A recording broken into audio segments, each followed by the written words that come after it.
Movie review number 1371 is Independence Day 1. Independence Day 1 is a 1996 movie directed by Warren Emmerich, Emmerich, who also directed movies like The Day After Tomorrow, 10,000 BC, Midway, and Moonfall. So this movie has 20th Century Fox, and I saw this movie on July 4th, 2025, also known as Independence Day and the 4th of July, at the Mariemont Theatre in Mariemont, Ohio. So this was a film that I saw several years ago, and I enjoyed it. Now I got to see it in the movie theater on Independence Day, the actual day, and I enjoyed it. So this movie takes place before, during, and a little after Independence Day on July 4th. On July 2nd, communication systems worldwide are sent into chaos by a strange atmospheric interference. It is soon learned by the military that a number of enormous objects are on a collision course within Earth. At first, they thought they were meteors, but they are later revealed to be gigantic spacecraft, piloted by a mysterious alien species. The military tried to communicate with the aliens, but it does nothing. David Levinson, who is an ex-scientist turned cable technician, discovers that the aliens are going to attack major points around the globe in less than a day. On July 3rd, the aliens all but eliminate cities like New York, Los Angeles, and Washington, D.C., as well as other countries around the world. The survivors set out in convoys towards Area 51, a strange government testing ground in Nevada, where it is rumored that the military has a captured alien spacecraft of their own. The survivors devise a plan to fight back against the enslaving aliens. And this day, July 4th, becomes the day humanity will fight for its freedom. July 4th will be their Independence Day. Wow. So this film has many actors and actresses in this movie, like Will Smith, who plays Captain Stephen Hillel of the movie. He is a Marine FA-18 Pirate Squadron leader with the Black Knight Squadron at Marine Corps Air Station El Toro, and is also an aspiring astronaut.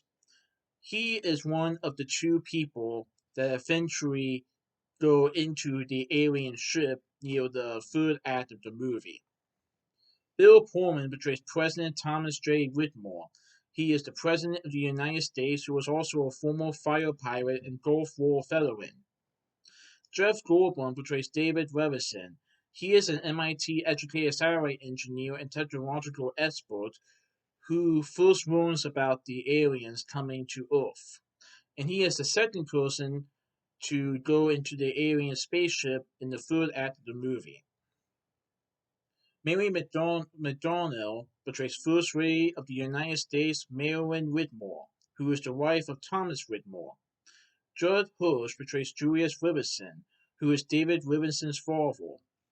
Robert Loggia portrays General William Bray, who is the commandant of the United States Marine Corps. Randy Quaid portrays Russell Case. He is an eccentric former fighter pilot who is also a Vietnam War veteran but also an alcoholic. He insists at some points in the movie that he was actually abducted by the aliens 10 years prior to the film's offense. But nobody believes him. Well, let's just say some people might believe him now. Margaret Corrin portrays Constance Spano, who is Whitmore's White House communications director, but also happens to be the ex-wife of David Levison. Vivica A. Fox portrays Jasmine Dubrow, who is Stephen Hill's girlfriend, and is also the mother of Dylan Dubrow. James Webhorn portrays Albert Naminsky, who is the Secretary of Defense and as a former CIA director. Harvey Fierstein portrays Marty Gilbert, who is David Williamson's co-worker at Cable Television Company. Adam Baldwin portrays Major Mitchell, who is the USAF Area 51's commanding officer and thus a member of a governmental faction who are aware of the aliens' existence. Brent Spiner portrays Dr. Brackish Ultron, who is the unkept and highly excitable scientist in charge of research of Area 51. Let's just say that part of his humor and physique, well, not physique, but his energy have stored concerns of some of the other members of the military, maybe even the president. James Duval portrays Miguel Case, who is the oldest son of Russell Case. Bill Smitrovic portrays Lieutenant Colonel Watson, who is the commanding officer of the Black Knights. Kirsten Rowland portrays Tiffany, who is a friend and co-worker at Jasmine. Harry Connick Jr. portrays Marine Captain Jimmy Ryder, who is a fellow fighter pilot and friend of Stephen. Mae Reitman portrays Patricia Whitmore, who is the daughter of President Thomas J. Whitmore and First Lady Marilyn Whitmore. Wow, I didn't know that was Mae Whitman. I knew her be acted in several movies later, like Watchmen and Couples Retreat, but I didn't know that was her in the movie Independence Day. Ross Bagley portrays Dylan DeBro, who is Jasmine Dubro's son and Stephen Hill's stepson. Lisa Jacob portrays Alicia Case, who is the daughter of Russell Case. Giuseppe Andrews portrays Troy Case, the son of Russell Case. And then we also see the special photo effects by Frank Welker and alien photo effects by Gary A. Heckler. Wow, that's a lot of characters in the movie. So it's humanity versus aliens in this movie.